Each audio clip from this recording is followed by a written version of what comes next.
지금 부동산, 특히 주택 투자는 어 이렇게 보합이거나 하락하는 시기만 피합니다. 이게 서울 아파트 매매 지수인데요. 결국 이게 97년 IMF 터졌을 때이고 외환위기가 왔을 때고요. 그 다음에 08년도 서프라임 모기지가 터졌을 때, 금융위기가 왔을 때입니다. 그래서 결국 경제 위기를 피하면 다 상승한다. 인플레이션에 의해서 자산은 그냥 상승한다고 생각을 하시면 됩니다. 그래서 근데 반대로 경제 위기 때 부동산 투자를 하거나 뭐 자산에 투자를 하면 이렇게 정체 구간이 있겠죠. 오히려 하락할 수가 있겠죠. 그래서 이 구간에 부동산 투자를 해서 손해를 본 사람이 많아요. 뭐 저기 97년 특히 IMF 때는 그러신 분들은 안 좋은 추억이 있기 때문에 또다시 부동산 투자를 하기가 쉽지 않죠. 실제로 좋은 시장이 와도 이런 가슴 아픈 사연이 있기 때문에 쉽지 않습니다. 그래서 우리가 해야 될 거는 이 경제 위기만 피하자. 그러면 중간은 간다. 그러면 중간은 간다. 이거를 말씀드리고 싶습니다. 그래서 제가 집요하게 이제 매달 확인하고 있는 지표가 바로 이제 경제 위기 관찰 지표 10가지입니다. 10가지. 10가지가 더 되죠. 근데 이제 10가지로 이제 주제를 잡아보았고, 요런 경제 지표들이 다 위기 때 이상한 신호를 나타냈기 때문에 요거를 보고 점수를 매겨서 지금이 경제 위기로 가고 있나, 아니면 경제가 좋아지는 쪽인가, 경제가 안 좋아지는 쪽인가, 경제 위기인가 아닌가, 요것만 잘 파악을 해도 부동산 투자를 하는 데 있어서 중간은 간다 이겁니다. 그래서 뭐를 투자해도 경제 위기가 아니면 반은 성공했다고 생각하시면 됩니다. 그래서 지금부터 하나씩 살펴보겠습니다. 이 10가지에 대해서. 오늘은 뭐 지구를 보는 날이기 때문에 그 지구에 해당하는 경제 지표들을 저도 이제 블로그에 이제 매달 정리해서 올리려고 하고 있어요. 그래서 요거를 한번 실제로 어떻게 보는지, 경제 위기 지표들을 어떻게 보는지 한 번씩 설명드리겠습니다. 일단 첫 번째로는 빅스 지수라고 이제 많이들 아실 거예요. 주식 하시는 분들이 많이 보는 지표인데, 빅스 변동성 지표입니다. 이제 변동성. 그래서 불황이나 사람의 공포심리가 나타났을 때, 주식이 막 변동성이 심할 때, 이렇게 변동성이 심하면 이 빅스 지수가 올라가요. 그래서 빅스 지수를 보면 위기 때마다 이게 치솟았습니다. 그래서 뭐 97년도 그랬고 08년도 서프라임 모기지 때도 엄청 치솟았었죠. 그래서 지금 코로나 때도 결국 뭐 주식이 엄청 떨어지거나 뭐 급변을 하면 아니면 경제 상황이 급변을 하면 이렇게 치솟습니다. 치솟고 이 음영 처리한 부분이 지금 경제 위기를 나타내는 거거든요. 그래서 요거는 미국의 이제 프레드라고 치시면 구글에서 프레드 치시면 이 사이트 여기를 가시면 다 검색을 해 보실 수 있어요. 그래서 그냥 빅스라고 검색어에 치시면 이렇게 이런 지표가 나오고 제 책에는 이제 다 번역이 돼서 나가가지고 모르실 텐데 지금 받아보시는 강의 자료에는 다 제가 영어로 표기해 놨으니까 그냥 이대로 검색하시면 바로 나옵니다. 그래프가. 그래서 지금은 코로나 때 엄청 상승을 했지만 급격하게 다시 완화되고 점점 줄어들고 있는 추세예요. 빅스 지수는. 그 다음에 두 번째로 보는 게 OECD랑 GDP 지표입니다. 그래서 OECD, GDP에서 결국 이것도 OECD라는 사이트, oecd.org 사이트 가셔서 보시면 되는데, 마찬가지로 코로나 때 엄청 급락을 했다가 이때 급락을 했을 때는 실제로 그렇게 막 적극적으로 투자를 했으면 안 됐죠. 지금 다행스럽게 다시 급등을 해가지고 다행인 거지. 지금 이렇게 해서 이게 지속이 되면, 아까 빅스 지수도 마찬가지로 이게 보통 경제 지표는 한 6개월 정도 안 좋은 지표가 지속이 되면 위기가 왔다라고 판단을 합니다. 물론 이 한두 가지 지표로 판단을 할 수는 없고요. 그래서 제가 10가지 지표들을 다 보는 거고, 이 지표들이 반 이상 6개월 이상 안 좋은, 3개월에서 6개월 이상 안 좋은 지표를 계속 나타내고 있다. 그러면 이제 조심하셔야 됩니다. 그래서 지금 OECD 지표는 반등을 했죠. 반등을 하고 있는 구간에 있고, GDP 지표가 OECD나 GDP 지표가 좀 느려요. 이게 공신력 있는 데다 보니까 좀 느립니다. 근데 GDP는 급락을 했고, 지금 점선은 이거는 IMF 데이터 웨퍼라는 사이트는 IMF 사이트죠. IMF.org 하시면 되고요. 여기서 점선은 이제 이렇게 상승을 할 거라고 예상을 하지만 실제 지표는 아직 밑에 있습니다. 마이너스에 있어요. GDP, 리얼 GDP 성장률은 마이너스에 있고, 뭐 각 나라마다 다 나옵니다. 그래도 우리나라는 다른 나라들에 비해 그래도 중박 정도 이렇게 하고 있고요. 지금 마이너스지만 지금 곧 상승할 거라고 예상을 하고 있는 지표고, 지금은 안 좋은 게 맞아요. GDP 지표는. 근데 이 GDP가 이제 IMF에서도 볼 수 있지만 GDP Now라는 그 사이트에서도 매 분기마다 지금 20년 4분기 때 예측을 하고 있어요. 그래서 이거는 뭐 여기 가셔서 보시면 뱅크 오브 애틀란타에서 발표를 하는 건데 이렇게 지금 예측치가 올라가고 있죠. 그래서 GDP 아까 위에서도 점선으로 올라가고 있고 좀 GDP도 이렇게 예측치가 올라가고 있습니다. 이게 마이너스였는데 많이 올라온 거예요, 실제로. 그래서 코로나가 끝나가면서 이제 백신이 나오고 그러면서 이제 예측치는 올라가고 있습니다. 그래서 이게 어디까지 잘 올라갈지 한번 지켜보시면 되고요. 그다음에 세 번째로 보는 지표는 글로벌 제조업 PMI 지표입니다. PMI 지표는 그러니까 이게 제조업 지수라고 보시면 돼요. 제조업 지수라고 보는데 이게 각 국가마다 다 발표를 합니다. 그래서 미국, 뭐 영국, 한국, 유럽, 독일 다 발표를 하는데 이제 JP 모건이라는 회사에서 요거를 다 혼합을 해가지고 글로벌 지표를 만들었어요. 그래서 글로벌 지표를 보시면 이게 완전 떨어졌을 때는 저는 이게 겁을 많이 먹었었어요. 이때는 진짜 뭐 어떻게 해야 되나 이랬는데 다행스럽게 지금 평균 이상, 50 이상, 보통 점수가 50점 이상이면 그래도 평균 이상을 한다 이렇게 하는데 50 이상은 지금 많이 회복을 한 상태입니다. 제조업 공장이 잘 돌아간다는 뜻이고요. 우리나라에도 저런 비슷한 지표가 있는데 제조업 현황을 볼 수 있는 이건 한국은행에서 발표를 합니다. 그래서 아까 요거는 요거는 그냥 구글링만 하셔도 나오고요. 매달 나옵니다. 그냥 JP 모건 글로벌 매니팩처링 PMI 치시면 다 나오고 ISM이라는 그 사이트에 가셔도 나옵니다. 그래서 거기서 보시면 되고요. 우리나라는 한국은행 사이트 가시면 우리나라도 매달 발표를 하는데요. 비슷합니다. 뭐 제조업 현황이라고 해가지고 BSI 지표라고 하는데 이게 마찬가지로 급락했다가 지금 평균선 위로 올라오고 있는 모습을 보실 수 있습니다.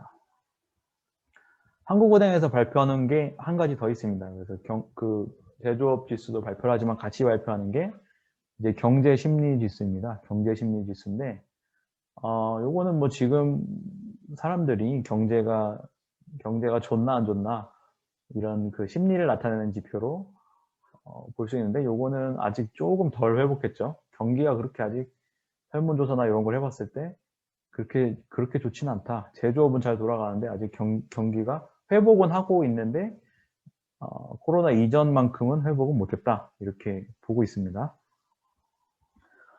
그 다음에 4번으로 관련이 있는 지표죠. 네 번째 지표는 공장 가동률입니다. 그래서 아까 그 제조업 PMI 지표가 떨어졌다가 올라가는 것과 같이 이것도 마찬가지로 급락했다가 지금 급등하고 있죠. 그래서 지금 꾸준하게 잘 올라오고 있고 이게 얼른 그 평균선 위로 올라왔으면 좋겠고요. 이것도 마찬가지로 프레드 사이트 가시면 확인하실 수 있습니다. 매일매일 확인하실 수 있고요. 이렇게 스펠링을 치시면 되고 그 다음에 실업률, 뭐 공장 가동률과 실업률 비슷한 지표인데요. 실업률도 사상 최고치를 찍었다. 지금 다행히도 빠르게 내려오고 있죠. 이게 올라갔을 때는 뭐 셧다운하고 코로나 때문에 많이 실직하고 그래서 굉장히 올라갔었죠. 이때는 뭐 경제 위기가 오는 줄 알았어요. 오는 줄 알았는데 다행히도 다시 급감을 하고 있어서 정말 다행인 거고요. 근데 이게 또 뭐 백신이 나온다 해서 다행인데 어떻게 될지 모르죠. 이게 잘 관찰을 해봐야 됩니다. 그래서 이것도 잘 관찰해봐, 계속 꾸준히 관찰해봐야 되고.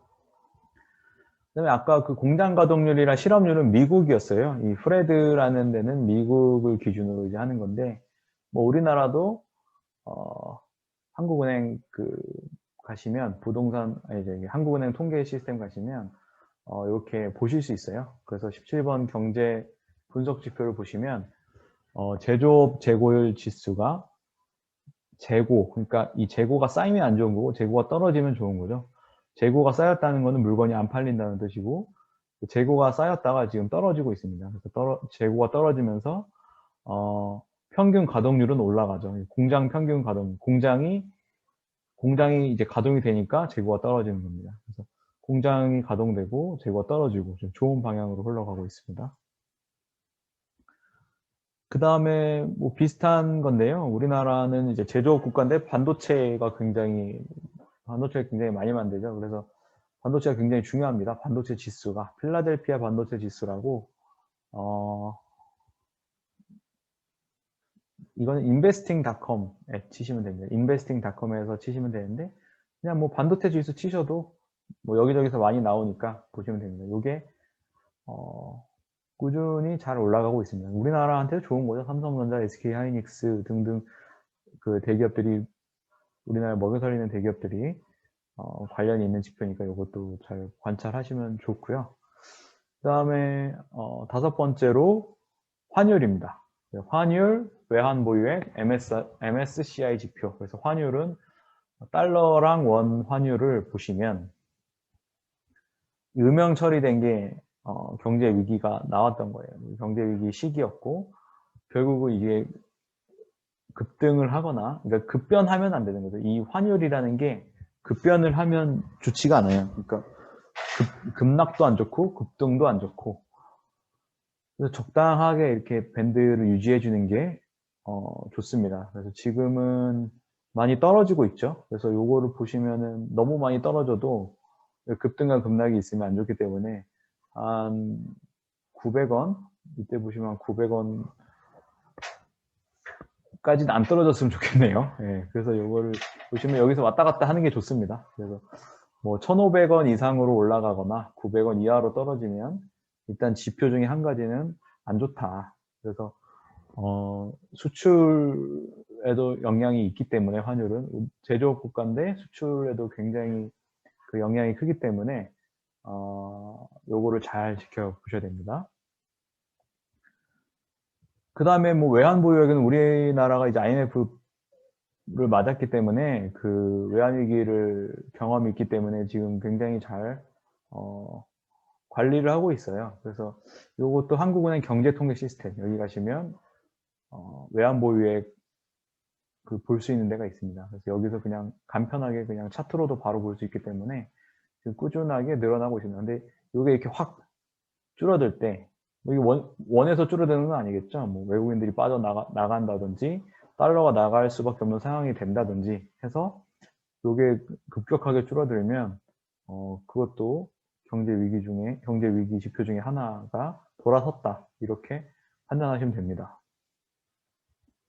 그 다음에 MSCI 지표입니다. 이제 결국 다 관련이 있는 지표들인데요. 환율, 외환보유액, 그 다음에 MSCI. MSCI는 모건 스탠리, MS가 모건 스탠리예요. 아까는 뭐 JP 모건 지표도 있었죠. 그러니까 이런 국제적인 금융사들이 만든 지표들이에요. 그래서 JP 모건 글로벌 PMI 지표 아까 봤던 건 그거고, 요거는 모건 스탠리 지표입니다. 그래서 보시면 ACWI는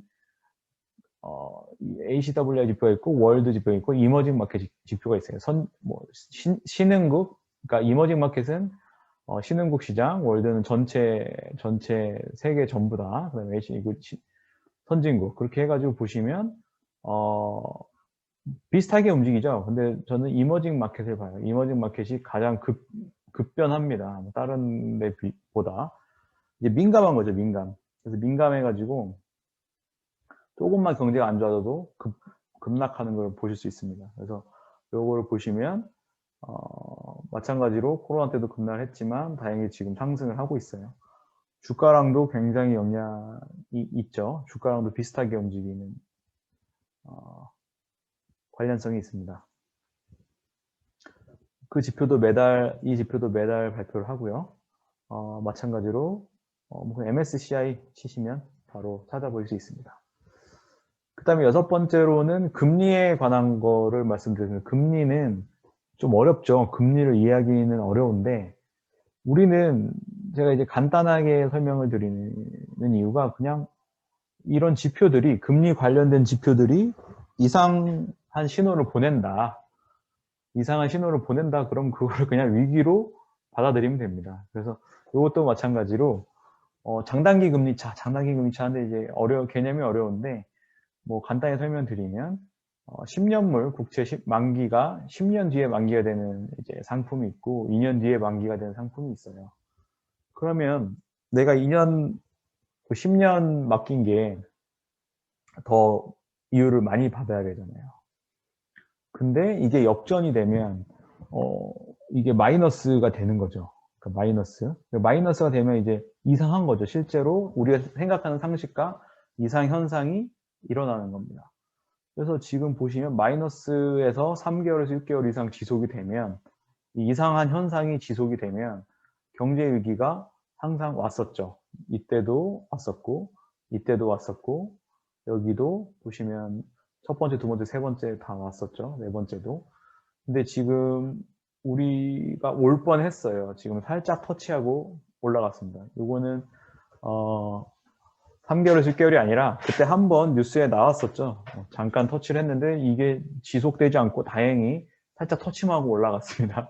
지금 잘 올라가고 있어서 다행입니다. 그래서 이게 지속되지 않나, 이것도 잘 보셔야 되고, 그 다음에 테드 스프레드라고, 금리가 아까는 장단기 금리차라고 해가지고 시간에 따른 거죠. 10년물, 2년물 시간에 따른 걸 이제 비교를 해서 이상 현상이 있는 거고, 요거는 지역에 따른 거예요. 그래서 미국 금리랑 영국 금리가 그거의 차이를 나타낸 건데, 뭐 미국에서 돈을 빌리나 영국에서 돈을 빌리나 금리는 비슷해야죠. 그래서 이 차이가 많이 나면 이상한 거죠. 그 지구 반대편에 있다고 해서 요즘에 그래도 글로벌 시대인데 이게 너무 차이가 많이 나면 이상한 신호다. 그래서 이게 급등하면 안 좋다, 이상하다, 이렇게 얘기를 하는 겁니다. 그래서 살짝 위험했었죠. 이것도 이제 올라가다가 다행히 이제 내려오는 거고. 사실 그 미국의 뭐 저기 재정국들에서 그런 뭐 연준이나 이런 데서는 이런 지표들을 다 관찰하고 있어요. 그래서 관찰하고 있다가 이게 조금이라도 튀어나오면 우리보다 더 잘 알죠. 튀어나오면 부양책을 쓰는 겁니다.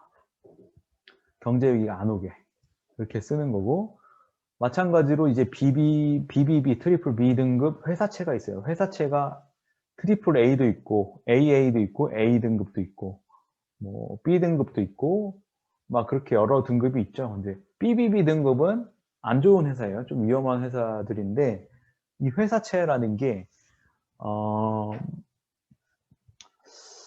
저기 신용도가 높은 트리플 A 회사채는, 신용도가 높으니까 망할 가능성이 많이 없으니까 이율이 그렇게 높지 않겠죠. 낮죠. 이율이 낮게 빌려주겠죠. 은행에서 돈을 빌려줄 때. 근데 이제 BBB 등급은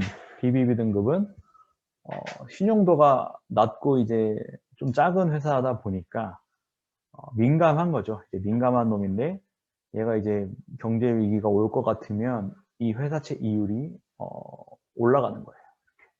많이 올라가는 거죠.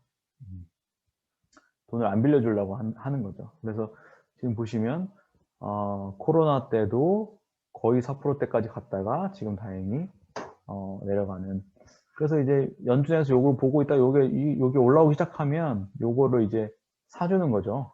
요거를 이제 연준에서 사주면서 내리고 그렇게 해가지고 요즘에는 컨트롤하고 있습니다. 그래서 지금 다행히 경제 지표들이, 금리 관련된 지표들도 다행스럽게 지금 정상화되고 있는 과정입니다. 그래서 요즘에는 글로벌 시대여서 나라들이 다 같이 갑니다. 원래는 코로나 때문에 더 이제 글로벌 시대가 됐어요. 다 같이 가는. 가면 다 같이 가고 위기가 오면 또 다 같이 위기를 맞고 이런 시기가 됐는데 지금 주택 시장도 마찬가지예요. 주택 시장도 지금 선진국들이 다 상승을 하고 있고요. 뭐 이 국가들 중에 한 국가가 버블이 터져서 위기가 온다면 그때는 우리도 조심을 해야 됩니다. 뭐 제가 볼 때는 우리나라보다 다른 나라에서 먼저 올 것 같고, 주식 시장도 마찬가지로 부동산 시장도 그렇고 주식 시장도 똑같습니다. 미국, 중국, 한국이 똑같이 움직이죠. 뭐 당연한 얘기겠지만 글로벌 위기 때 똑같이 떨어지고 결국 변화하는 게 똑같습니다. 그래서 주택도 그렇고 부동산도 그렇고 주식도 그렇고 결국 글로벌 시대에 우리는 살고 있다. 그래서 미국 지표를 굉장히 부동산 뭐 주식도 그렇지만 부동산 볼 때도 마찬가지로 미국 지표를 굉장히 유심히 보셔야 됩니다.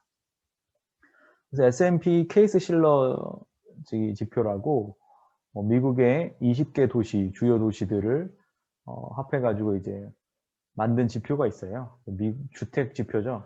요게 뭐 미국의 예일대 교수랑 어디 또 유명한 대학 교수가 같이 만든 케이스랑 실러 교수가 만든 지표인데 나름 공신력이 있다고 해요. 그래서 이걸 보시면 요 지표가 꺾일 때 위기가 왔었죠. 뭐 만든 지 그렇게 역사가 오래되지는 않았지만 이게 꺾이기 시작하면 좀 이제 긴장해야 된다 이렇게 보시면 됩니다. 그래서 꺾이기 시작하고 쭉 내려오면서 이제 위기가 왔었고 지금은 이게 완만하게 올라가다가 오히려 더 상승해 2차 상승해버리는 지금 그런 형국에 있습니다. 그래서 이게 꺾이긴커녕 지금 오히려 더 올라가고 있다. 지금 현상은 그렇습니다. 최근에 제가 다 캡처를 한 거고요. 그 다음에 마찬가지로 이제 미국 신규 주택 인허가 실적 이건 제 책에도 말씀드렸는데 최신 지표를 한번 보시죠. 제가 뽑아왔는데 신규 주택 인허가 실적이라는 게 결국 주택 경기를 나타내는 거예요. 이게 쭉 올라가면 주택 경기가 좋으니까 이 인허가 많이 나오고 그 신규 주택을 많이 짓는 거죠. 근데 주택 경기가 안 좋아지면 이걸 안 지으니까 쭉 떨어지면서 경제 위기가 오는 거예요. 그래서 코로나 때 이게 떨어지려다가 다시 올라가서 이것도 다행입니다. 그래서 오히려 이 지표가 쭉 올라가면 좋은데 쭉 떨어진다 그러면은 그렇게 좋은 현상은 아니다 이렇게 보시면 됩니다. 그 다음에 8번째 지표로 소비와 수출은 관련이 되어 있죠.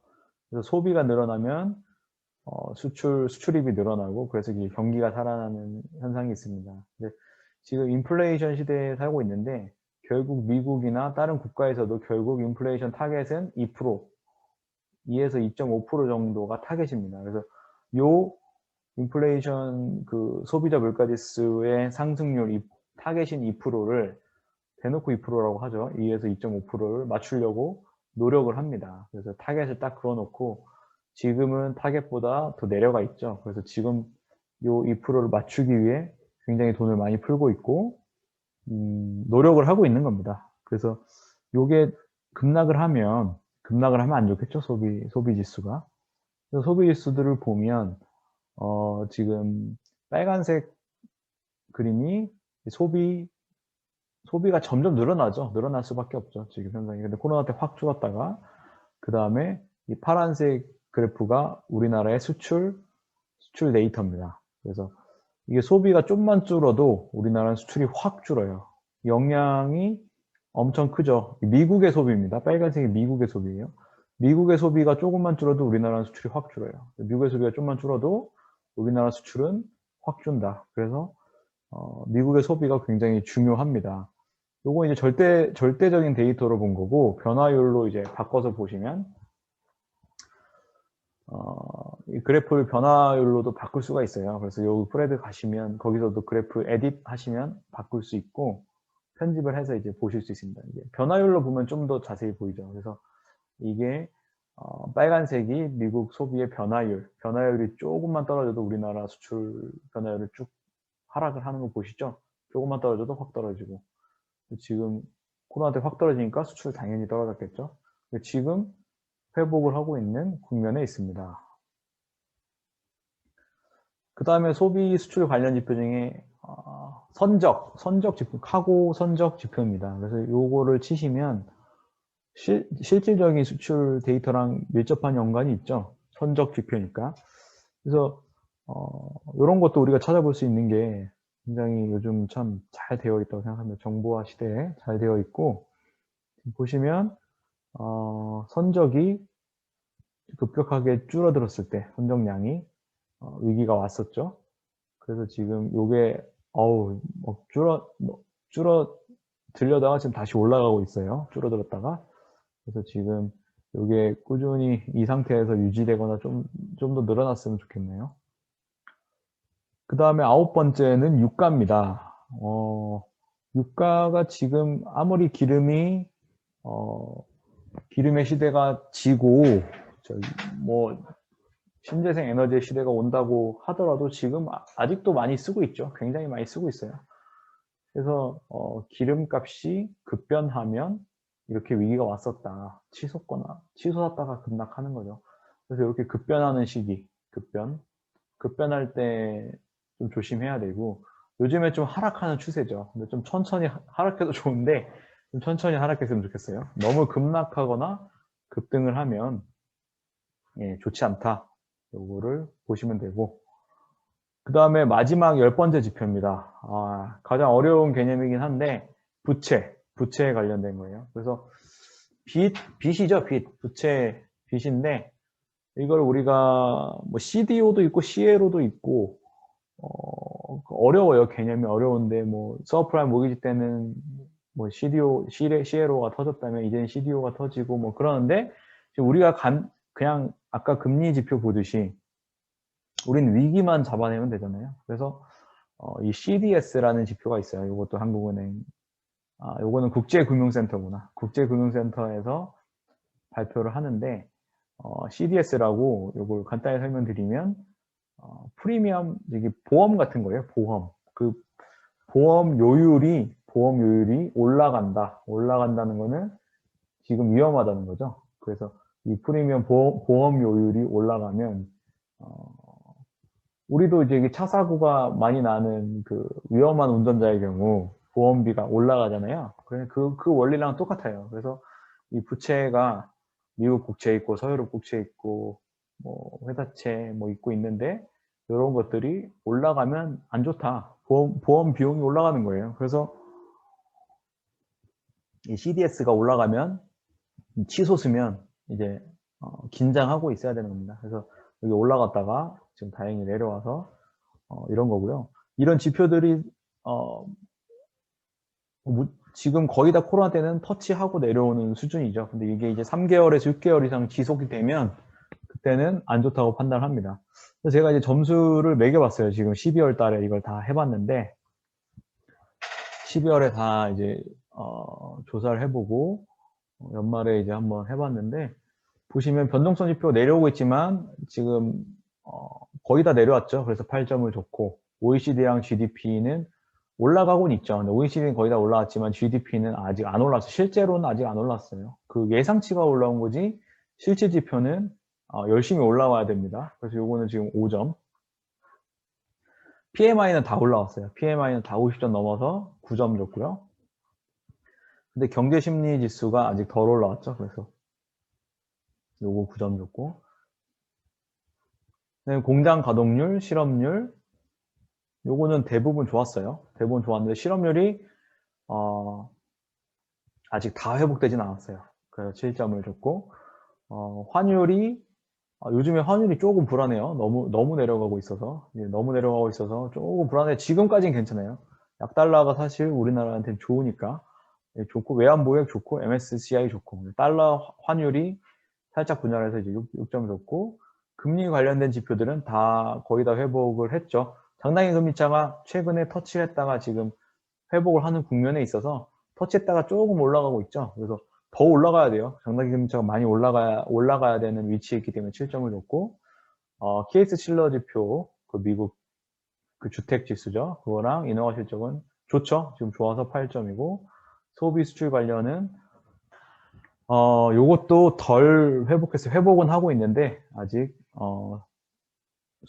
소비가 완벽하게 늘어나진 않았어요. 그래서 지금 이제 4점 줬고요. 유가는 안 좋죠. 지금 매우 안 좋은 상태라서 3점 줬고, CDS는 회복은 했죠. 회복을 하고 있어요. 그래서 6점을 줘서 제가 좀 후하게 주진 않았어요. 좀 까칠하게 줬는데 63점. 12월의 점수는 63점이다. 그래서 제가 봤을 때는 저는 이제 50점 이하로 가면 이제 긴장해야 된다. 경제 위기가 감지되고 있다. 이렇게 생각을 하고 있고요.